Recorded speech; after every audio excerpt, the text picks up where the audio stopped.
Bon, bonjour. J'ai oublié le son, alors excusez-moi présentement. Alors on va aller voir, je vais aller juste vérifier avec vous si mon son fonctionne bien présentement. Alors on va aller voir. Bon, tout a l'air à bien fonctionner. Bon, excusez-moi, ça arrive parfois. Alors aujourd'hui, nous sommes mardi le 12 septembre. Les marchés sont positifs autant sur le marché canadien que sur le marché américain. Et la question que je me pose moi aujourd'hui, c'est est-ce qu'on va vivre une nouvelle fermeture sur le Dow Jones d'ici 16 heures? Parce que, pour la bonne et simple raison, que j'ai une fermeture à 22 085 et un sommet à 22 179. Alors, présentement, au moment où je vous parle, le Dow Jones est à 22 107. Alors, on devrait avoir une nouvelle fermeture là d'ici la fermeture des marchés. Alors, c'est positif, là. Puis, ce que je veux aussi vous mentionner, qui est excessivement important, c'est je vais aller vous remettre le graphique du Dow Jones et regardez ma moyenne mobile 200 jours. Ma moyenne mobile 200 jours, elle est haussière. Alors, c'est excessivement important, là, présentement, là, le marché, c'est fort, c'est excessivement fort. Puis, voyez-vous, depuis plusieurs reprises, le marché se dépose là, en accumulation, puis après ça, il leur perce, mais le marché est excessivement fort. Alors, c'est ce qu'on va voir d'ici les prochaines semaines. Est-ce que le marché va vouloir commencer à faiblir? Vous savez, j'ai des titres qui sont présentement en tendance baissière, mais j'en ai seulement quelques-uns. Et aujourd'hui, c'est officiel, la fusion entre Agrium et Potash, c'est officialisé. Alors, ça devrait se faire d'ici le quatrième trimestre de 2014, c'est on va avoir le verdict, là, pas le verdict, mais on va avoir la nouvelle entreprise. Et n'oubliez pas que le Potash est 52% de l'entreprise et Agrium 48%. Ensuite, on va voir vendredi, le 15 septembre, c'est les trois sorcières. Alors, ce qui dit trois sorcières, ça veut dire que tous les contrats sur actions, obligations et commodités se terminent. Et on voit souvent dans la littérature les trois sorcières, on entend souvent parler des fois les quatre sorcières, parce que à quelque part, à un moment donné, il y a quelqu'un qui dit il y a quatre fois par année. Alors, c'est les quatre sorcières. Mais non, c'est les trois sorcières. Alors, et on a eu beaucoup j'ai des questions des gens par courriel ou sur Facebook qui me posent des questions sur des titres, et on a eu, présentement, on a l'indice des titres à petite capitalisation sur le TSX a fait des modifications. Alors, ça l'emmène des chambardements présentement sur certains titres. Alors, allant voir celui qui fait, selon moi, mon bonheur, c'est qu'on a eu l'ajout de Delphi Énergie dans l'indice, mais vous savez que pour avoir, moi, ce que je veux que mon titre redevienne au-dessus de ma moyenne mobile 200 jours. C'est excessivement important. Ensuite, j'ai par contre un point qui est plus négatif, c'est Athabasca Oil, qui est retiré du secteur, et malheureusement, c'est pour pêcheurs en eau profonde seulement. Alors, la pêche peut être un peu plus longue. Je ne sais pas si ça va être plus profonde, mais elle peut sûrement être plus longue, on peut se retrouver dans une phase d'accumulation, ça peut être un peu plus difficile à ce niveau-là. Alors, fait que c'est malheureux pour ça. Ensuite, j'ai un autre titre, c'est Samuel qui me pose une question sur Crescent Point Énergie. Lui qui était sorti de tout ce qu'il pouvait, là, mais il a été ajouté dans l'indice du high dividend. Alors, c'est positif dans le sens que, forcément, étant donné qu'il est tellement baissé, que son dividende est très élevé, mais comme je vous mentionne souvent, on n'achète pas un titre pour le dividende. Il faut que le titre commence, s'accumule, qui nous donne un signal de revirement. Mais pour l'instant, c'est pas ça qui se passe. Ensuite, on a on a eu un ajout, c'est Mario qui me demande, il me pose la question sur Detour Gold. Lynn, qu'est-ce que tu en penses? Il a été ajouté dans l'indice du high beta. Ça veut dire high beta, ça veut dire que c'est un peu plus risqué. En gros c'est ça. Mais regardez ma moyenne mobile 200 jours. Fait que le titre est coincé entre ma moyenne mobile 200 jours et un support. J'ai beau essayer de l'analyser de tout bord et de tout côté, j'ai pas de cible haussière. Il est toujours en accumulation. Fait que là, j'ai pas, malheureusement, je peux pas vous, je suis un peu indécise sur le titre. J'ai un autre titre aussi, Mario me pose la question sur Flush Quantium. Mais moi, voyez-vous, mon objectif a été atteint sur le titre. Alors, pour moi, présentement, c'est pas l'objectif est atteint. Fait que dans ce temps-là, moi, je sors d'un titre, puis j'attends de voir qu'est-ce qu'il va faire, est-ce qu'il va continuer à poursuivre sa montée, ou pour l'instant, j'ai pas...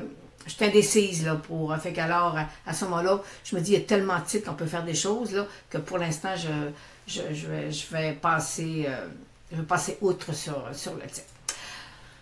Un beau titre où, celui-là, je suis contente, là, c'est Quester Energy, qu'on a atteint notre objectif à 1,10 $. Alors, on a presque 80% de gains à fait avec. Alors, fait pour les clients d'Analystech, aujourd'hui, le suivi sur le titre va se terminer. Alors, c'est un petit titre qui a bien fait. J'ai Lynn qui me demande Hudson Bay Mineral. Bon, qu'est-ce que j'en pense d'Hudson Bay? Moi, personnellement, mon objectif de ma tête épaule inversée à les toucher. Alors, ça, objectif atteint. Cependant, je suis allée voir, il y a présentement il y a du financement à 10,10 $ qui est 24 millions. Alors, ils vont voir. Fait qu'ils font une nouvelle émission. Alors, c'est beaucoup. Ils augmentent les actions en circulation de 10 %. Il y a 24 millions d'actions additionnelles. Par contre, il n'y aura pas de problème de liquidité. Ils vont avoir de l'argent dans les coffres. Mais c'est ce qui fait baisser le titre présentement. Alors, mais ma cible est atteinte. Alors, j'ai pas d'autre opinion là, sur le titre comme tel. Ensuite, on va aller avec Celestica. Celestica, Linda me demande, vous savez, ma cible haussière était presque atteinte. Là, il est recassé, il est en dessous de ma moyenne mobile 200 jours. Bon, Celestica, moi, ce que j'ai besoin, c'est que mes moyennes mobiles se croisent à la hausse, mais le volume n'est pas là. J'ai eu une journée de volume haussier. Après ça, le volume s'est arrêté. Alors, j'ai besoin d'avoir du volume pour le pousser. Alors, pour l'instant, tant si le volume n'est pas là, on ne prend pas position, il risque de casser. Puis aussi, il va avoir sa moyenne mobile 200 jours sur la tête, là, qui devrait être freinée. Alors, fait que c'est, moi, je vous dirais pour trader seulement.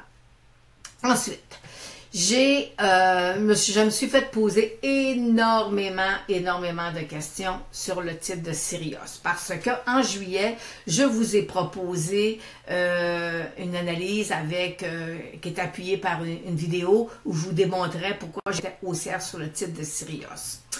Et j'avais un point d'entrée bien précis. Puis vous savez, c'était 10 fois la mise, un 10 bagger. Alors les gens aimaient beaucoup, ils étaient très contents là, de ma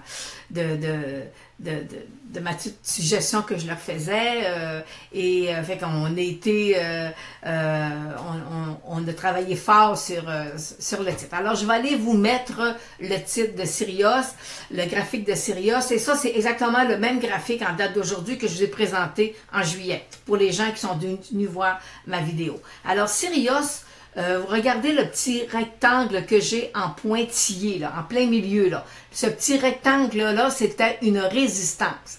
Et la résistance, je vous mentionnais que le titre devait percer cette résistance-là pour que ça devienne un achat.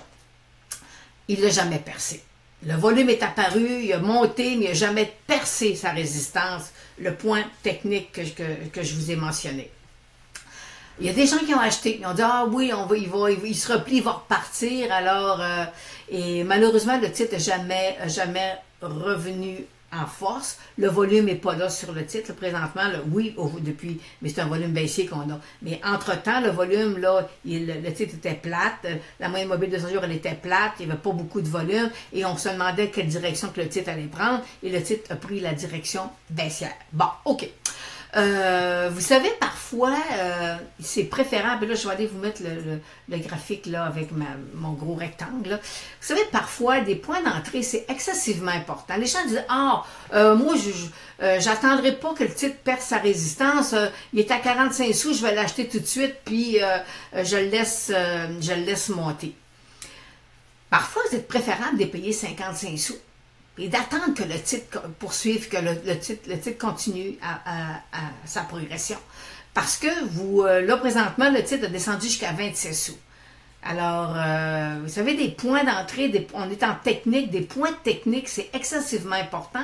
Et c'est pour ça que je suis présentement en train de monter, là, je l'ai déjà montée, là, mais je suis en train de la finaliser, une section pour comment prendre position dans les titres avec différents critères, là, et je me rends compte à quantité de courriels que j'ai eu, que les gens ne regardent pas. Les gens disent qu'ils font du technique, mais ils n'en font pas. Alors, c'est une aberration totale, là. Alors, je pense que je peux pas demander mieux que ça présentement, là. Vous ne respectez pas les signaux d'achat et c'est ce qui fait qu'à un moment donné, vous êtes malheureux puis vous vous retrouvez avec un titre qui a perdu 40%. Puis 40% dans des petits penny stocks, là, c'est facile de faire moins 40%. Alors, c'est excessivement important de respecter les points d'entrée. Alors, c'est ce que je vais vous proposer là, prochainement, là, d'aller voir comment faire pour aller chercher là, avec certains critères qui viennent renforcer nos probabilités de hausse. Alors ça fait que je reviens avec Sirius Martin. Présentement, mon point d'entrée n'a jamais été traversé. Alors, on n'a pas à être in présentement dans le titre. Et là, si je regarde mes moyennes mobiles courtes, ben on est fait. Il n'y a pas, présentement, il n'y a rien. Là. Il y a pas, c'est pour pêcheurs en eau profonde seulement. Puis la pêche pourrait être encore plus profonde et elle pourrait durer plus longtemps. Alors c'est ça. Alors, c'est ce qui termine ma reprise de mon Facebook Live de mardi le 12 septembre. Et je vous annonce qu'officiellement, on a un nouveau sommet sur le Dow Jones à 22 118. Alors, j'attends vos questions, j'attends vos suggestions de titres. J'en ai encore quelques-uns hier. Vous m'avez envoyé beaucoup de titres et j'en avais beaucoup aujourd'hui. Alors, je ne pouvais pas répondre à tous. Alors, mais je vais les répondre cette semaine. Alors, je vous remercie de me suivre. Alors, excusez-moi pour le volume. Et on se voit demain dans le 15h30. Bonne fin de journée.